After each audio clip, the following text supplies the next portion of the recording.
that your reaction to it is coming from this place of contentment, that you can see that a situation is happening that is not in your control, and you think to yourself, okay, normally I would react this way out of anger and frustration, but I want to be content with the situation and content with myself and react in a different way.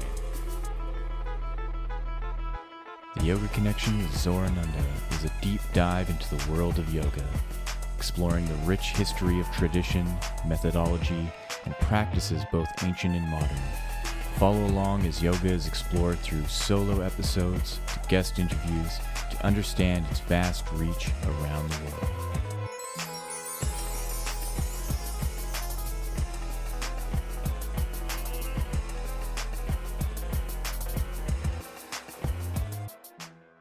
Hello and welcome to the Yoga Connection. My name is Zorananda. Today I am diving into the second niyama, which is Santosha.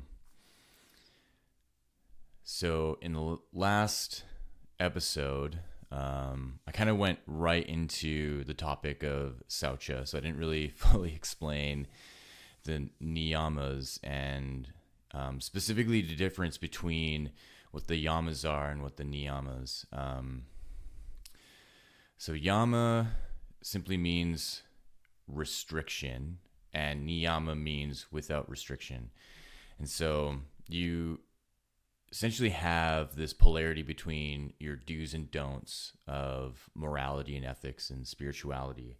And so the yamas are the restrictions in your life, the things that you don't want to do, where the niyamas are the unrestricted, the things that you do want to do. So, the first one being cleanliness, Santosha, like you want to be clean as a person, where, I went into the cleanliness of your physical body, of yourself, cleanliness of your space, and the cleanliness of your life and how organized your life is. So now we're going into Santosha, which is contentment. So again, this is something that you want to exercise, that you want to be content as a person. And as we go through the niyamas, it gets a little bit tricky because it's not so straightforward, because now we're going more into the spiritual side of things and practices that are much more contemplative, and they are much more demanding, I would say, like on our egos. And what I mean by that is when you take on Santosha as a practice and you are considering what it takes to be a content person, it immediately draws your attention to reactivity. And so really in today's episode, we're going to dive more so into why we are so reactive, why we're so emotional, why things bother us. Examples like driving and real world examples. It doesn't necessarily mean that we have to go into anything overtly spiritual, but it can be something like road rage. It can be not getting what we want out of people in our lives or situations, and irritability, and what it is in our nature, in our programming, to be so reactive. And so Santosha is a response to that, the part of ourselves that on a whim has these outbursts of anger and frustration. And for the most part, that frustration and anger is natural, right? It's something that is a part of our humanity, and we're kind of told loosely in some way that we can't control it, but then we are told that we should control it. And there's one vein of learning that suggests that, you should just let your anger out in a healthy way. And then there's another vein that says, no, you should control your anger and you should never have these outbursts. And so contentment lies kind of in the middle of that, where you being content as a person is going to help develop an awareness of what effect negative reactivity has on you and the people around you. Because we're looking at a programming and a development of a behavior and our personality and how we identify with our reaction and why. So for the most part, people are going to be blinded, and we are going to be blinded by how much of an effect our reactivity has, because that reactivity is part of our personality. It's embedded in the way that we speak and the way that we express ourselves. So when we think that we have to rein in our reactivity, that we have to change the way that we express ourselves. And to a degree that is true and not. So it becomes problematic when that reactivity becomes perpetually abusive in some way. So at first it's going to be small, and then it's going to grow, and it's going to become problematic to the people around us. And I know this is seemingly abstract for right now. I'm kind of on the flow of thought. And again, this is another episode I haven't really written things down, because I feel that on episodes like this, it's not so much like science heavy, or it's not so much like fact heavy, where I have like articles and I have studies and stuff to pull out of. This is more of like life lesson giving. And so the idea of contentment is something that is grown within us. It's something that's developed, and it's nurtured. And, it comes with life lessons. So, if you're the type of person that's super irritable and you get angry, what's the typical outcome of that? You're going to push people away, because if there's people in your life who are just tolerating you and they love you, you're a friend or a sibling, whatever, a coworker, that, there's a part of them that feels like they have to just go along with it and they have no choice because of the person that you are in their life.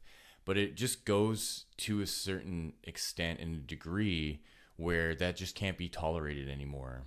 And it's like what I was talking about in my last episode, where, we have this development from childhood into adolescence, and then from adolescence into adulthood, that if we don't let go of our adolescence to become a mature adult, we're going to carry forward these behaviors from our adolescence and basically use our adulthood as an excuse to behave that way.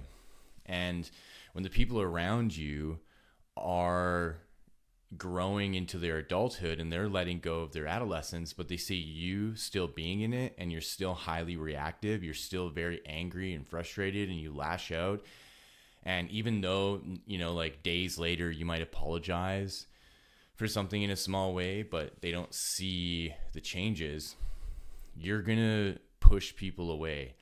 And that's essentially what the swing is going to do, right? So, the swing between you being a normal person to some degree and then suddenly lashing out and being aggressive. And it really has to do because there's this lack of contentment.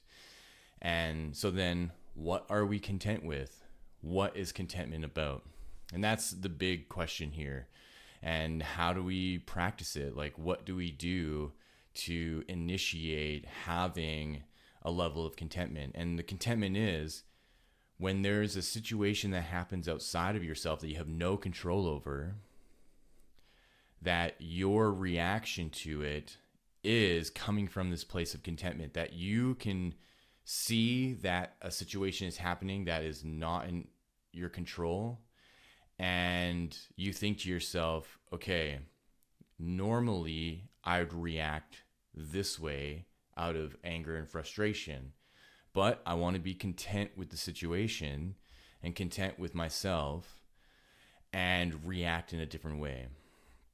That is one of the hardest things to do, because usually an outward or an external situation that is out of our control triggers us to react because we want to be in control. So that's like the biggest thing about Santosha, is realizing that we actually have very little control over our lives, and that the control that we do have is an illusion.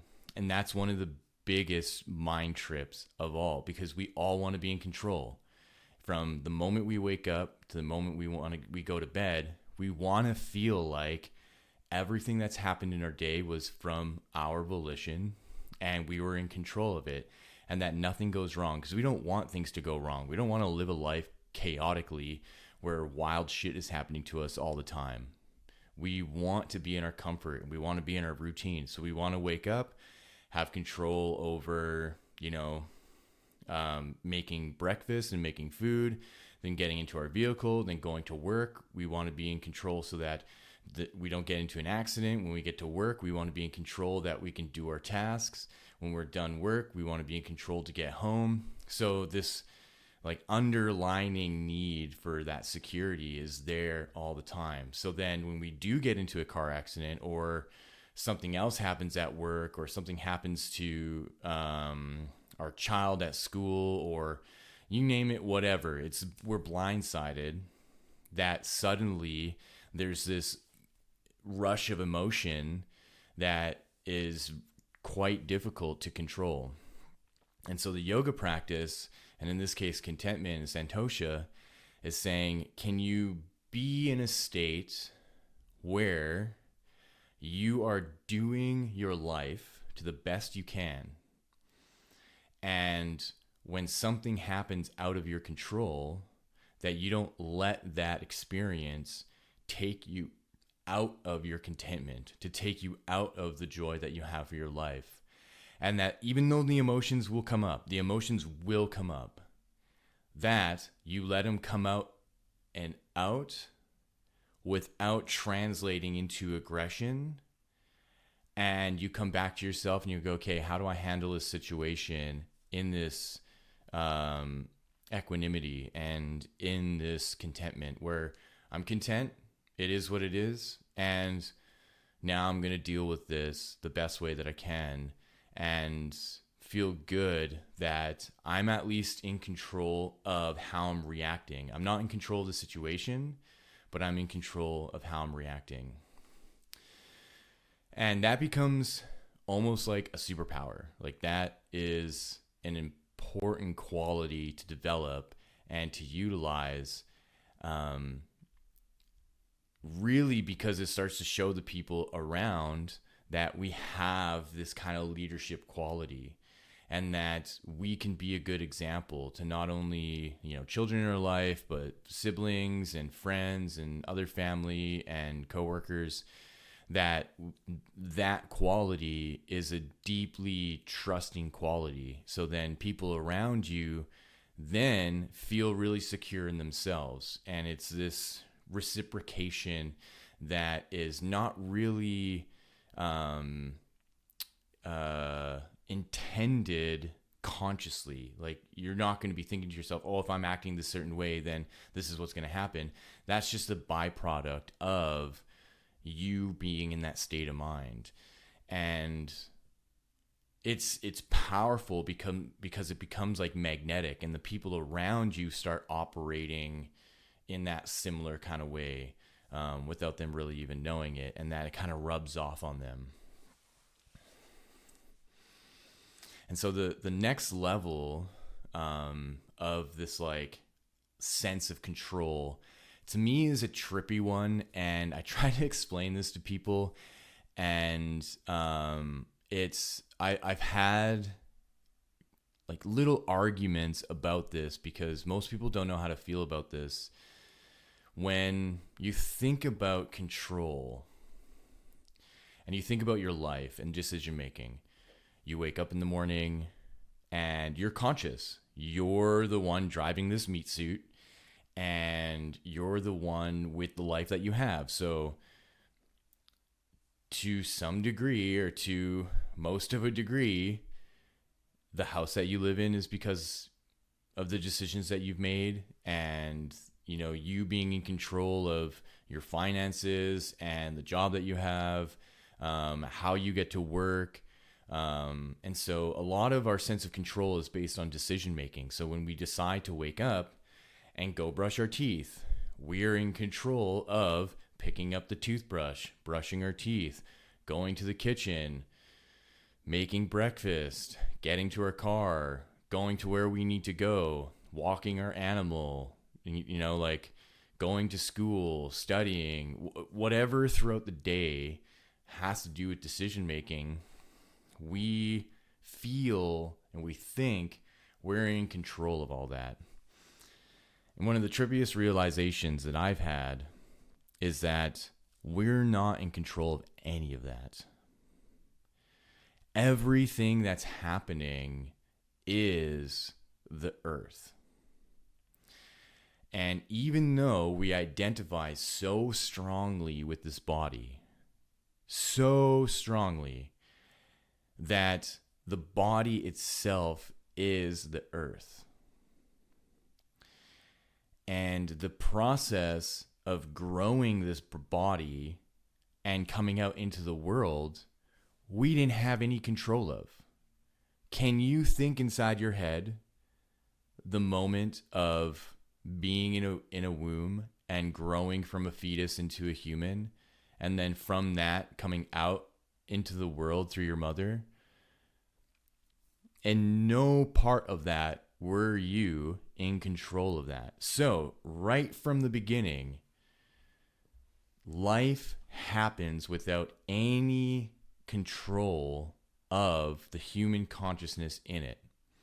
And so that we come out into this world, and even in our development from being an infant, we're not in control of how we maintain our life. We need another human to take care of us and to feed us. But then once our development is secured and our consciousness then comes online, and we're an autonomous walking, breathing thing that can go around, suddenly a switch happens to then consider and think that now we are in control. But right from the beginning, we have not been in control. And this is the trip. And this is where people get mad. And they go, no, I'm in control of my life, man. Like, I'm the one making the decisions. And the paradox is, yes, you are making decisions. However, those decisions are confined within the parameters of this reality. That you cannot make a decision that goes beyond what is capable right now. I can't, you can't jump and start flying. If you were in absolute control, you'd be able to do that. You can't not eat food and survive. There's something in our programming where we need to eat food. And if you were to not eat food for more than 3 weeks, you don't have the programming, you don't have the conditioning to be able to extend your life without food. And we know these things, but we have our sense of control in our personality and our behavior, so it's in the forefront of our mind. But in the back of our brain, back in our unconscious, there's a part of us knows that there's a level of operation that we have no control over, and that's called the autonomic nervous system. We know this scientifically. There is an operation that's occurring that we have no control of, and it keeps our heart beating. It keeps our lungs breathing. It keeps our brain active. It keeps our blood circulating. It keeps our organs operating. We don't have to think of those things. And so the control of the movement of the body and the decisions to do stuff with the body is an illusion of control.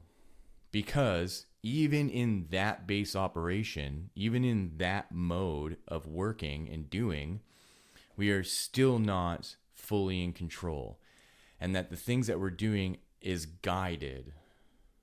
Even when you think about the job that you have and what it took for you to get that job, we think inside of our heads, well, I went to school, I did great in school. Because I went to school and university, then I applied for this job, and then I got that job, and now I'm working that job. That's all the things that I did. Is it though?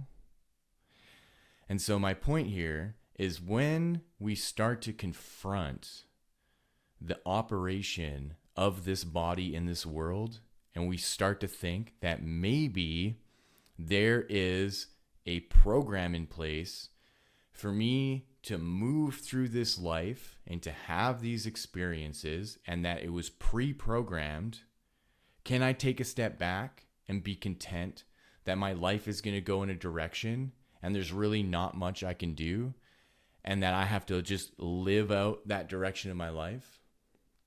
And as long as I can be content that there's going to be a fulfillment of that into a greater sense of myself that I have no control over, and that really that's what the lesson is here. Because when it comes to success, we want to have the benefit of telling people that we're the ones that did it. So we want to be able to say, oh yes, I went to university for this many years and I became a doctor, and because I did that, I landed this job in this practice, and I have this house, and I have this partner, and I have these kids, and I have this house in the woods, and I have a beachfront property. We want to signal that because of our choices, that it's led us to all this abundance and success. When really, that as a life path was already programmed. And that's the hardest thing, because then we're shifting into this idea of like the world being a simulation, and that this is all a game, and that we're just plugged into a character. And so how and why are we plugged into the character that we're in?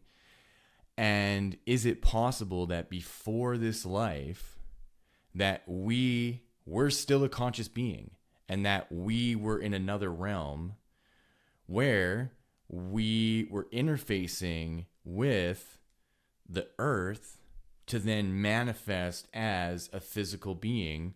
And before that manifestation, there were parameters, that there was a communication with the earth, that the earth was like, hey, if you want to be a human, here's the human that you will be, and here's the life path that this human will go on, and here's the things that are not in your control, and it'll live its life out like this. If you want to come here on the earth, that's what you get to do, based on who you are as a consciousness before coming into earth. And that is a super trippy thing to think about, because of the attachment that we have to this body, and the attachment that they have to this life, the attachment to our parents and our friends, and who we are as a person, and where we grew up, our nationality. That's all part of the programming. That's all part of the package of the human.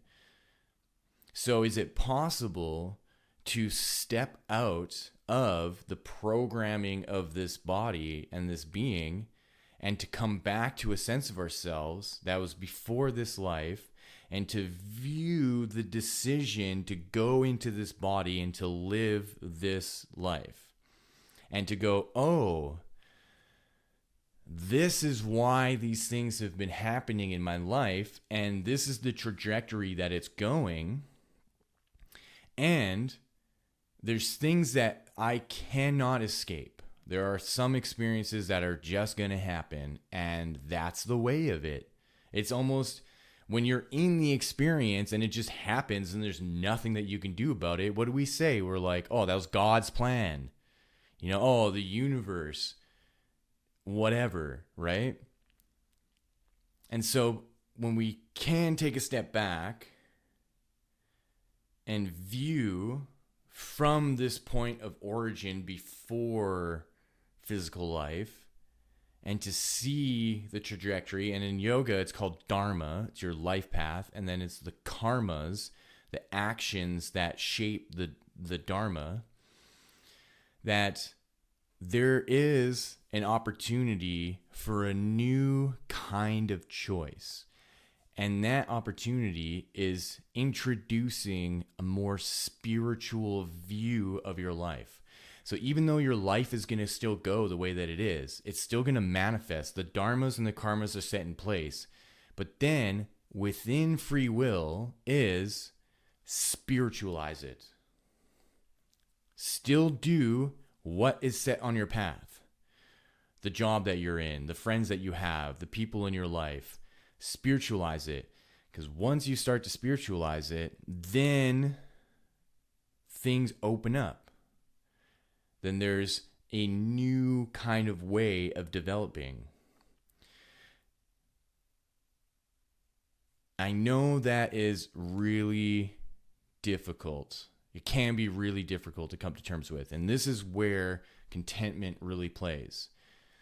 So within the yamas and niyamas, there is this undertone of spirituality within each one. And as soon as we get into the niyamas, it starts becoming very prevalent, much more prevalent as you get to the later ones, that there is now a pertinence to spiritualizing. And it really starts with Santosha, that in order to be able to not be at the whim of your reactivity and not be at the whim of the patterning that draws you through your dharmas and your karmas, to then be able to get into that state of mind where you can start to spiritualize your life, that it starts with contentment. It starts with Santosha. Because now you really have to exercise being content with where you are. And that can be really hard when we're not getting what we want. If we're in this loop of, oh, I lost my job, I lost my partner, like a typical country song, right? Like my dog died, my truck broke down, I lost my girlfriend or boyfriend, or this happened or that happened, right? Where we're in this loop of like self-pity and a lack of self-worth, that we're just not content. We're not content. But that is the catalyst to shift us into being content, so that we can realize I'm in a pattern and I'm in a loop and a cycle that I'm perpetuating through just allowing these karmas and this life path to dictate how my development is. So if I don't start spiritualizing, I'm going to be on this path of development where I'm essentially going to lose the game, where I'm going to live this life out and I'm not going to get anywhere. And I'm just going to live my life with resentment and negativity and a lack of self-worth and blaming everyone and reactivity and getting frustrated and angry. And then I'm going to die. Where do you think you go back to? Like, I think it's becoming more and more obvious that you'll die, the game ends, you return back to your source point, and you look back at the earth, and the earth goes, do you want to play again? And you go, shit. Well, yeah, because I messed up and I need to figure this out. I need to figure this game out. Just like any video game, I'm sure someone listening here has played a game when they were a kid. When you lost the game, did you just immediately give up and never play the game again? No, you get a little bit frustrated and you go, I'm going to do it again, and this time I'm going to figure it out. And what's the feeling when you figure it out? When you get through the level, you get all the armor, you get all the secrets, you get all the tools that you need to you get all the points you need to get, you finish the level. What do you feel when you get to the next level? You're like ecstatic. Immediately you celebrate. That's what we're dealing with here. So when you can introduce a spiritualization of your life, when you get to the end, you will celebrate because you'll have figured it out. You will know and feel and think to yourself, I did it. This time I did it. It becomes very noticeable. And it's just from that one moment you decided, it's time to be content with my life. It's time to be content with who I am. Exactly how I am. What I look like, what shape I am, what race I am, what color I am, what nationality I am, where I live, how I live, whatever. The moment you can be fully content, it sparks that new sense of spiritualization. And again, that doesn't necessarily mean that immediately your life changes. All you've done is made the spark. Now it's time for you to build the fire as big as you can so that you can do something with that fire, not to burn things down, right? You have two ways of utilizing a fire. You can either let it go rampant and destroy everything in your life, or you can contain it, make it as hot as you possibly can. You build a forge and you make something with it. And again, this is a lifelong practice. This is a lifelong journey. This is from you now until your very last breath, however long that is. And to the earth and to your consciousness, that's a blip. How many times do you wake up one day and 10 years have gone by? And you're like, holy shit. Where did those 10 years go? So when you can start as early as you can, no matter how old you are right now, to start implementing these practices, and forget about whether or not it's religious, forget about whether or not it's this or that. These are just basic principles of understanding you as a human being, understanding your body. Why do you have a body? Like how often do you ask yourself that? Why do I have this body? Why am I this thing? Look at your hands. Why do I have hands? Why do I have limbs? Why am I able to walk? Why am I able to talk? Why am I able to do these things? Plug yourself into a curiosity of why it is that you're human. Take a step back from all of your unfulfilled desires and, oh, I want this and I want that. I want this house and I want that. Forget all that stuff for a moment and just simply look at yourself and wonder, how am I even this thing? And why am I being driven to do the things that the outward world and society wants me to do? Why is that programming there?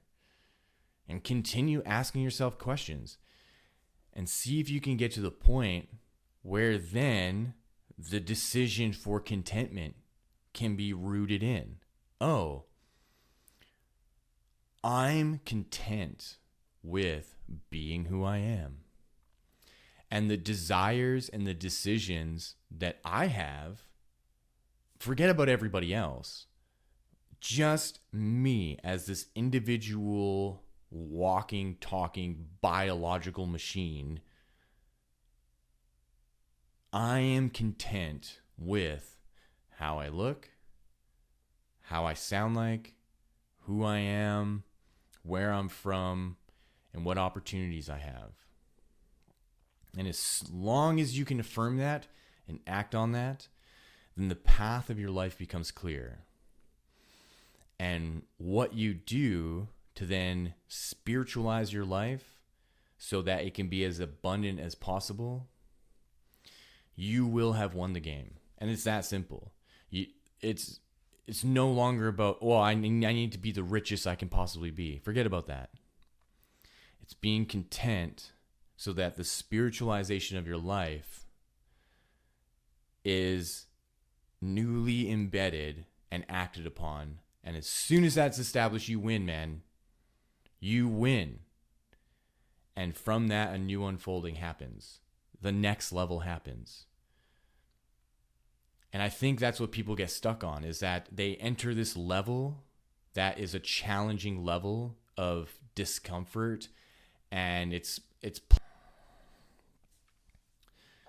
and that doesn't necessarily mean things suddenly get easier and easier. In fact, it's quite the opposite. The levels get more and more challenging because that's the nature of any game. You play any game, especially old Nintendo, Super Nintendo games. Some of them were the most brutal to play, but they were the funnest. The ones that were the hardest were the ones that like really got you going and being like, I need to beat this level. And it's the level that you play like 25 times and you finally beat it on the 26th time. Any game that we played as kids that was just obnoxiously easy, super boring. You stop playing after 1 or 2 levels, or you end up beating the game within 4 hours and you're like, well, that was stupid. But the ones that like take you a week or more, those are the ones that keep bringing you back. No wonder there's this idea of reincarnation and why we keep coming back to this place. Because it's that exciting. It's that hard. We want to come back to this place and be like, you know what? I think I can do better. I think I can level up better. And so we live this whole life. We die, we circle back, and we come back. And we go, man, I want to do it again because this place is so hard. So what can a practice of Santosha look like? What can a practice of contentment look like? Because now we're talking about just daily, something that you do on a daily basis within, the 16 to 18 hours we're awake. One of them is obvious, meditation. Meditation is going to be the foundation for Santosha, where the meditation is beginning to teach you to sit silently and still for an extended period of time. And so when you're by yourself sitting and meditating, you're learning to be content with the way that your mind works. And the way that the mind works for each one of us is slightly a little bit different. Like there is a general kind of mind that we have where, it thinks in images and language and sounds and feelings. But then the potency of it is going to be different for each person. Colors and sounds are going to be much more accentuated in one person, while images is really accentuated in another, while verbal kind of audio cueing and speaking is going to be accentuated in others. And so when you're sitting to meditate, you're examining the quality of your mind and what is the most potent, and then what it takes to be content with the fluctuations of all that and the rate at which thoughts come in and out. And that typically is perturbing because as soon as we start to initiate meditation and we want to still our minds, the very first lesson is try and stop it. Like that's the hardest point. And there's a paradox in it where you trying to stop the flow of your mind increases the rate at which it operates. And so Santosha is then a way of addressing the strength of resolve that you have with accepting the way that your mind works. And that acceptance, it comes from observing and watching. And so if you can be inside your mind, in the darkness and blackness of your mind, and you have all these thoughts, typically the thoughts are going to take your attention into them. And so a conversation is going to come up from 2 days ago that you've had with your partner or a parent or whoever, someone from school or work that was, bothered you in some way. And then suddenly your mind brings it up, and then you go into it, and then you're just like so vividly a part of it. So Santosha is going to teach you how to have these thoughts come up. However, you don't go into them. You just observe how it arises, and you observe how it dissolves and moves away. And then the next one comes up. It rises, then it dissolves and moves away. And the thing about the mind, though, is that 2 or 3 or 4 or 5 or 6 thoughts will come in and out at the same time. There'll be a line of audio that is talking about this one thing, and then suddenly you have this image of something random, and then you have these colors, and then you have this, and it becomes very overwhelming. And so like the first iteration of meditation, a lot of people become very overwhelmed because of what's kind of stored in our nervous system and what is at the forefront of our consciousness and how much is undealt with. But over time, when you can utilize some basic techniques that help with releasing all of that. But what I mean by releasing it is that your attention is solely on internalizing this contentment, and where your focus goes into the process of shifting your brainwave state, because it's essentially what we're witnessing.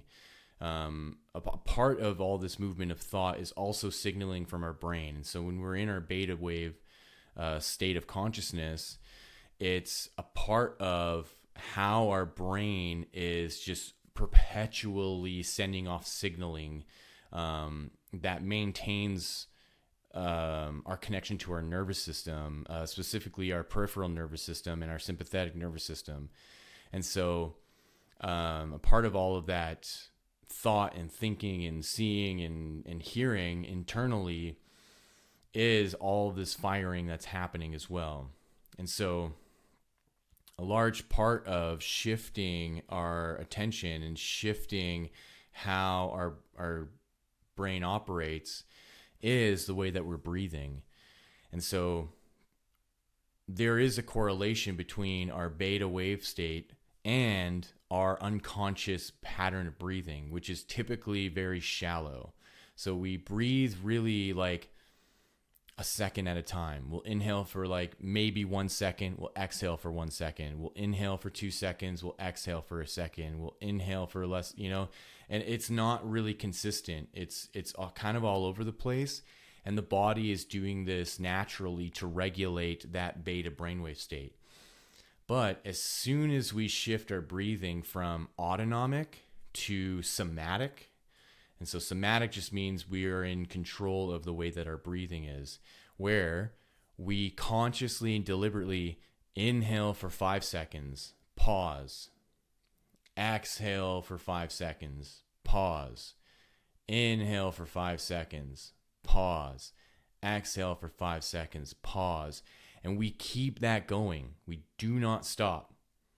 We hold that pattern and we continue breathing that way.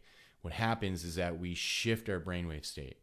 And this is what is scientifically proven. There are countless studies and experiments of not only just regular people, but also Buddhist monks that have done extraordinary things by utilizing their breath in a somatic way to shift their brainwave state so that their autonomic operation is no longer this chaotic kind of fluctuation between frequencies in the beta wave state, that it shifts into alpha and it ultimately shifts into gamma. And that is like a whole other thing that I'm going to get into when I get more into dharana and dhyana later on. But for now, that shift from beta to alpha is what's going to really anchor in contentment, because you'll be able to feel a noticeable shift where your mind goes quiet. And there's like a barrier that's being created around you where almost at a distance, maybe like an arm's length away inside your mind, that the thoughts are kind of like bouncing off this barrier. And that's just the difference of the frequency and the wavelength of the alpha brainwave state. So for the beta brain state, it's like everything's close in, everything's inside your head. You shift the alpha, it's like everything gets pushed out. Then you can really anchor in that sense of contentment, that you are now content in this like stillness and silence, and it feels really good. And again, this is a first step, because now the next step is, can you introduce this state into your day-to-day operation? Which, like, technically speaking, is like not really possible, because in our day-to-day operation, the beta wave state is predominant. That's what's allowing us to have consciousness. It's what's allowing us to be able to operate. However, because this is all happening with the brain and the body, that when you spend 10 to 15 to 20 minutes a day shifting your brainwave state into an alpha state, where then you are embedding this contentment within you, that it starts to create new neurological pathways. You start to actually create a network inside of yourself that starts within the brain, then it goes throughout the body, and so that you literally program contentment into your body, so that when you go into the world, your body will operate with contentment. So it's not just a word anymore. Like, this is the real secret of yoga, that these concepts are tools that can be embedded into you so that your body operates with it. Because we're just a giant walking biological machine computer. And that's why when you meditate regularly and you practice yoga regularly in this way, that it's not just about like, ooh, I'm going to go to yoga practice because I want to get fit. No. It's with the intention that I am deliberately changing my neurology. And that when I meditate and when I shift my brainwave state to the alpha state, that I bring in contentment and I embed in contentment into my being and I program it into my being, then I operate as a content person, that it has an effect on people. People notice it. They're like, wow, you're super chill suddenly, and they feel better around you. Now, imagine you do that with all the yamas. You embed non-harm into you. You embed truthfulness into you. You embed non-stealing into you. You embed non-grasping. You embed brahmacharya, the control of your inner energies. Now it starts to paint a picture that these like morals and ethics are software. It's literally software, like programming that you are putting into your being, and you are programming it into your hardware. And then your hardware operates with those things. And so when people interact with you, they pick up on that programming and they go, wow, have you noticed a change in this person? Like, they seem so different suddenly. And that, I think, is like the power and the magic of yoga. And really just an awareness of these kind of morals and ethics and applying them in this conscious way, where it's not just so much of like, oh, I've got to be a better person so I shouldn't harm people. It's sit, meditate, shift your brainwave states, then put the program into place, breathe it into your body, create the neurological connections for it so it has a house for it, and then go into your world and practice it and utilize it. And so then when you're confronted with something, you have that programming in place and you go, no, I'm not going to act that way because I'm not that type of person. I'm not going to let this old pattern of reactivity come up because it's not there anymore. You've plucked it out and you've replaced it with a new programming. And so then when you get to contentment, right, you now have all the yamas in place. Now you also have Saucha in place where you've cleaned your life. You cleaned your body out.